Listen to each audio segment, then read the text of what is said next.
पूज्यपाद गुरुजन, उपस्थित माता एवं भक्तिमती बहनों, मधुमंगलमय संत समाज, गुरु महाराज की असीम कृपा से हम लोग संत मत सत्संग में बैठे हुए हैं। संत मत सत्संग के द्वारा एक ईश्वर भक्ति का प्रचार प्रसार किया जाता है। महापुरुषों का कथन है, सनय कंथा सनय पंथा सनह पर्वत लांगनम सनह मुक्तिर सनय भुक्तिर सनह ज्ञानम सनह तपः। कहते हैं सनय कंथा, धीरे धीरे कपड़ा को सीना चाहिए। सनय पंथा, मनुष्य को धीरे धीरे चलना चाहिए। सनह पर्वत लांघनम, और धीरे धीरे पर्वत को पार करना चाहिए।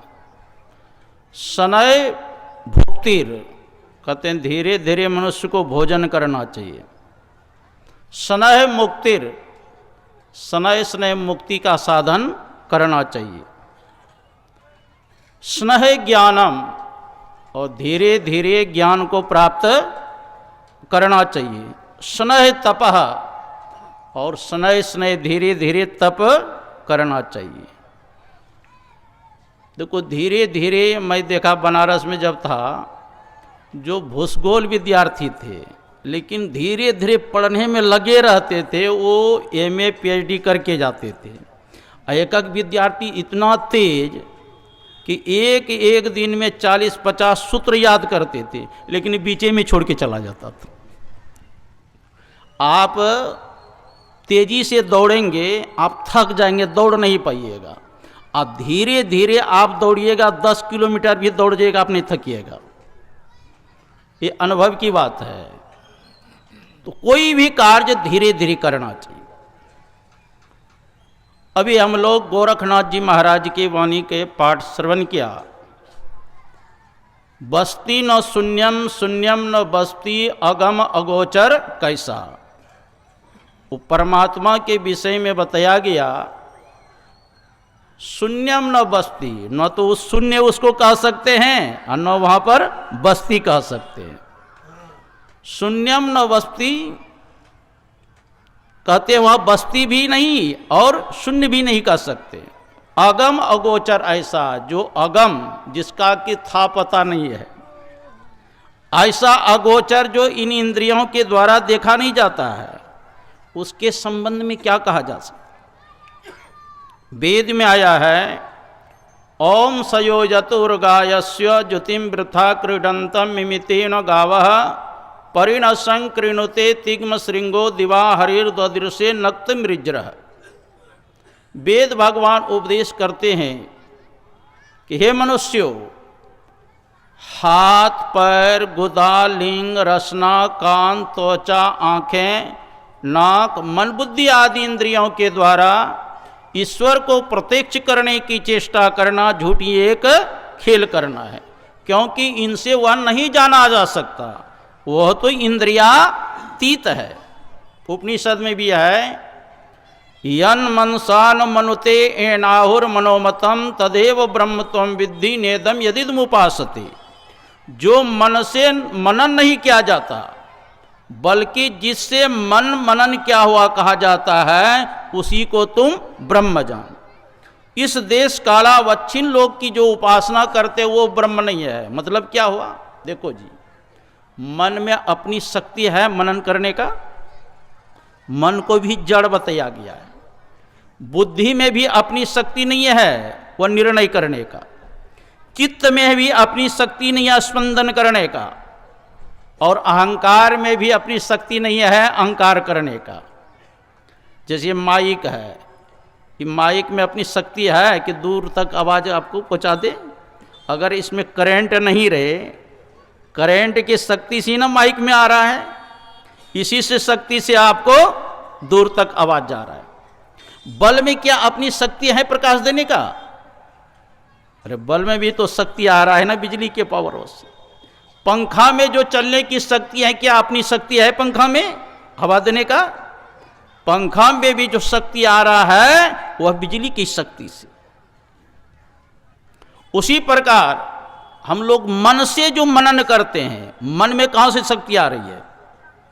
चेतन के शक्ति से मन मनन करता है, चेतन के शक्ति से बुद्धि निर्णय करती है, चेतन के शक्ति से चित्त स्पंदन का काम करते हैं, और चेतन के शक्ति से अहंकार जो मैपन करते हैं। और उस चेतन में शक्ति कहां से आ रहा है? मतलब चेतन के शक्ति से मन काम कर रहा है, बुद्धि काम कर रही है, चित्त अहंकार काम कर रहा है। आंख से जो देख रहे हैं, ये देखने की किस शक्ति से कर रहे हैं? चेतन के शक्ति से आंख देख रहा है, चेतन के शक्ति से कान सुन रहा है, चेतन के शक्ति से गंध दुर्गंध ले रहे हैं, चेतन के शक्ति से बोल रहे हैं, चेतन के शक्ति से हाथ पैर को फैला रहे हैं। लेकिन चेतन में कहां से शक्ति आ रहा है?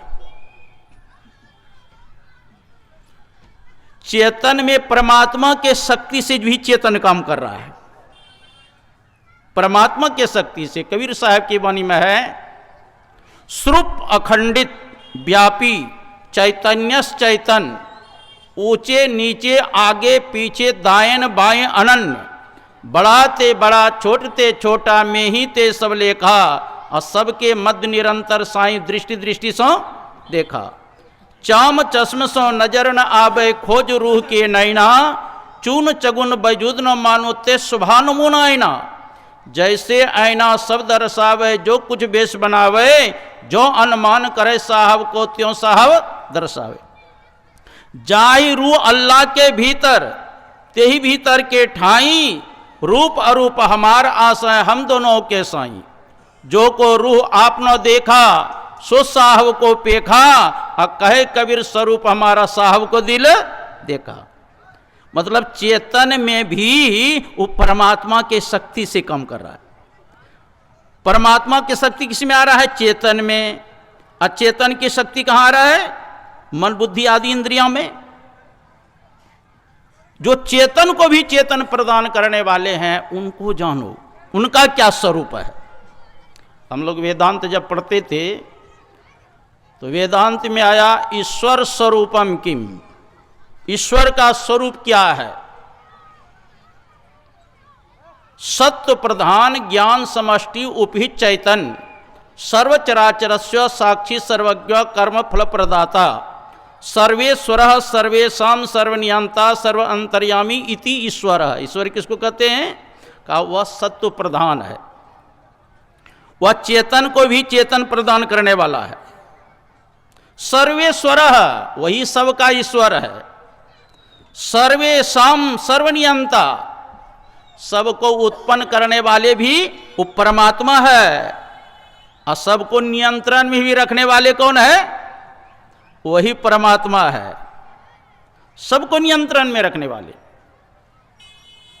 सर्वनियंता, सर्वेषां सर्वनियंता, सर्वांतर्यामी, और परमात्मा सर्वांतर्यामी, सबके घट घट के बात को जानने वाले हैं, उसी को ईश्वर कहते हैं।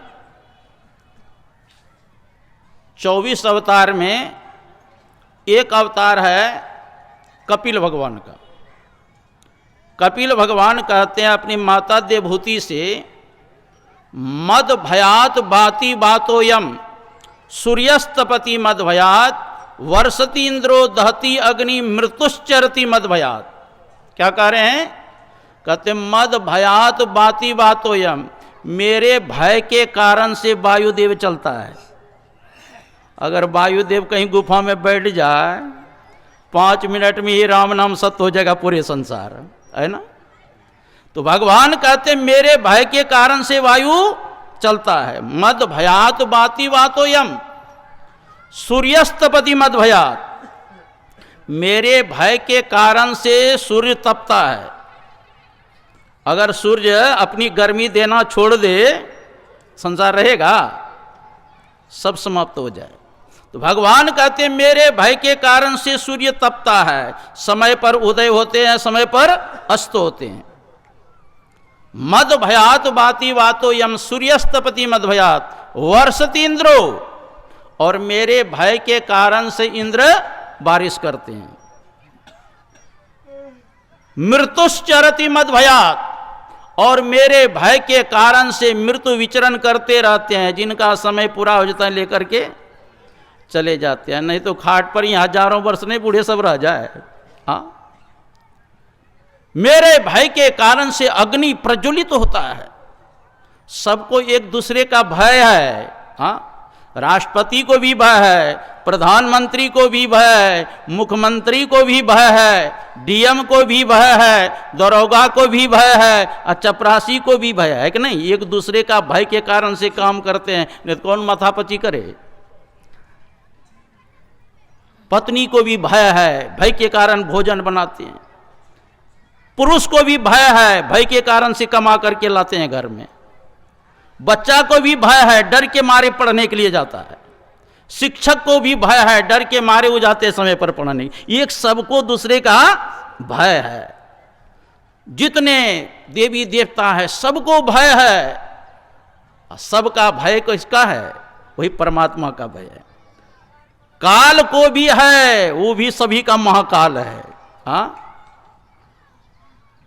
तो कहते हैं वो परमात्मा सबके घट घट के बात को जानने वाले हैं और परम शक्तिशाली है। देखो, परमात्मा में तीन बात की प्रधानता है। परमात्मा अंतर्यामी है, परमात्मा सर्वशक्तिमान है, और परमात्मा परम दयालु है। अगर दया नहीं हो उनके हृदय में, और कोई भक्त संकट में पड़ जाए तो कैसे उद्धार होगा उसका? जैसे गजेंद्र, गज और ग्रह के आप लोगों ने सुना होगा, 1000 वर्ष तक द्वंद्व चलते रहा गज ग्रह में। अंतिम में गज तो हाथी है ना, वो थलचर प्राणी है, और ग्रह जलचर प्राणी है। उसके पैर पकड़ करके कभी गजराज को अथाह दल में ले जाता था गज, और कभी गजराज गज को पकड़ करके ऊपर लेता था, कभी नीचे लाता था। अंतिम जब थक गए, देखा अब कोई सहारा नहीं है, तब वह पुकार करते हैं, भगवान गजेंद्र पुकार करते हैं, नमः आत्म प्रदीपाय साक्षिणे परमात्मने। कहते हैं नमः प्रदीपाय, हे प्रभु आप प्रकाश स्वरूप है। नमः परमात्मने नमः, हे परमात्मा आपको मैं नमस्कार करता हूं। नमः गिराम विदुराय, आप मन वाणी से प्रभु चित्त से आप परे हैं, ऐसे परमात्मा को मैं नमस्कार करता हूं।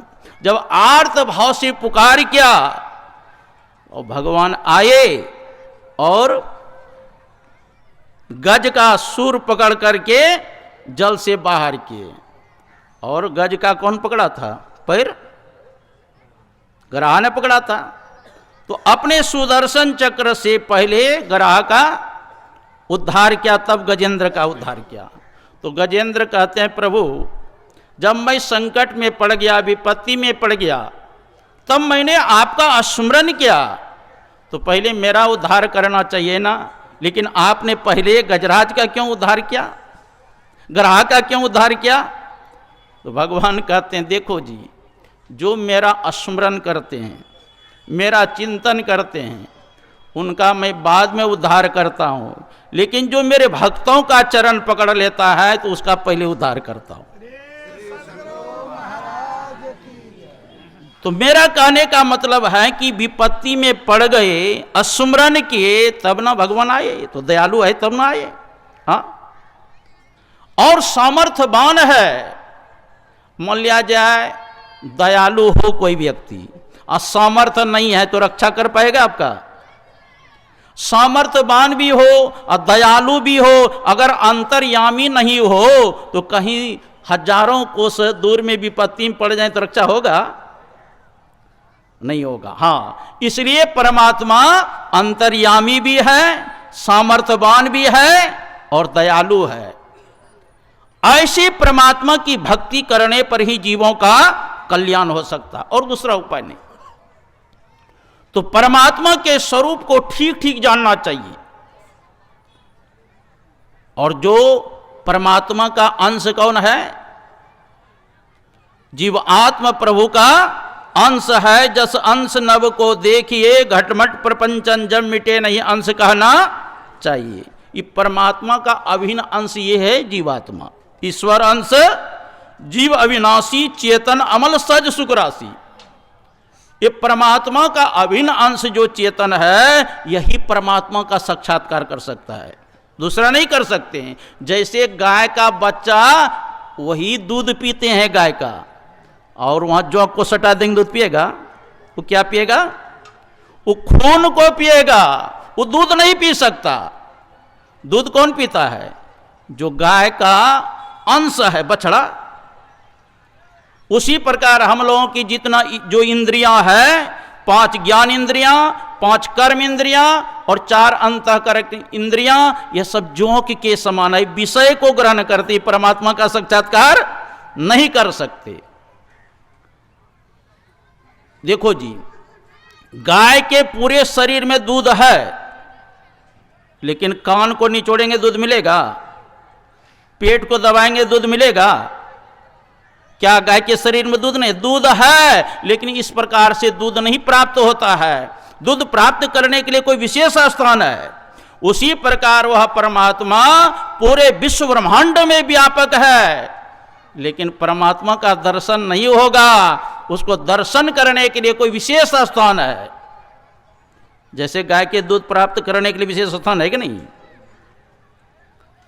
तो गाय के दूध प्राप्त करने के लिए कहां पर है? स्तन के पास उसको दबाएंगे तब ना दूध मिलेगा। उसी प्रकार परमात्मा को प्राप्त करने के लिए अपने अंदर में रास्ता है। रास्ता है सहरग में दिलवर फिर जाने के लिए, उस परमात्मा के पास जाने के लिए उस सुषमना में सहरग में रास्ता है। गुरु महाराज कहते इसीलिए निज तन में खोज सज्जन, बाहर ना खोजना, अपने ही घट में हरि है, अपने में खोजना। का उस परमात्मा को प्राप्त करने के लिए बाहर नहीं खोजने की जरूरत है, अपने अंदर में है। देखो, ये जीव के ऊपर 3 पर्दा है। घट तम प्रकाश स्व शब्द पट त्रय जीव पर है छारे। ये 3 पर्दा 5 शरीर के अंदर जीव है, 14 इंद्रियां से युक्त यह जीव है, और बिंदु के मध्य में जीव का वासा है। जब तक बिंदु के मध्य से नहीं निकलेंगे, 3 पर्दा को पार नहीं करेंगे, 14 इंद्रियां से अलग नहीं होंगे, तब परमात्मा का दर्शन ही होगा। तो परमात्मा के दर्शन करने के लिए क्या करना पड़ेगा? कैसे पर्दा हटेगा? कैसे सारे शरीरों को पार करेंगे? तो गुरु महाराज कहते हैं नीचे के पंक्ति को पढ़ो। क्या करना पड़ेगा? कर दृष्टि और ध्वनि योग साधन ये हटाना चाहिए, इनके हटे माया हटेगी, प्रभु स्वयं एकता। जैसे यह 3 पर्दा हट जाएगा, वैसे अपने स्वरूप का ज्ञान होगा, परमात्मा का दर्शन होगा, आवागमन का चक्र छूट जाएगा। ये आप लोगों से हमें थोड़ा सा कहा। अब हम लोग जवाहर वाक्य मुखारविंद से सुने। बोलिए श्री सद्गुरु महाराज।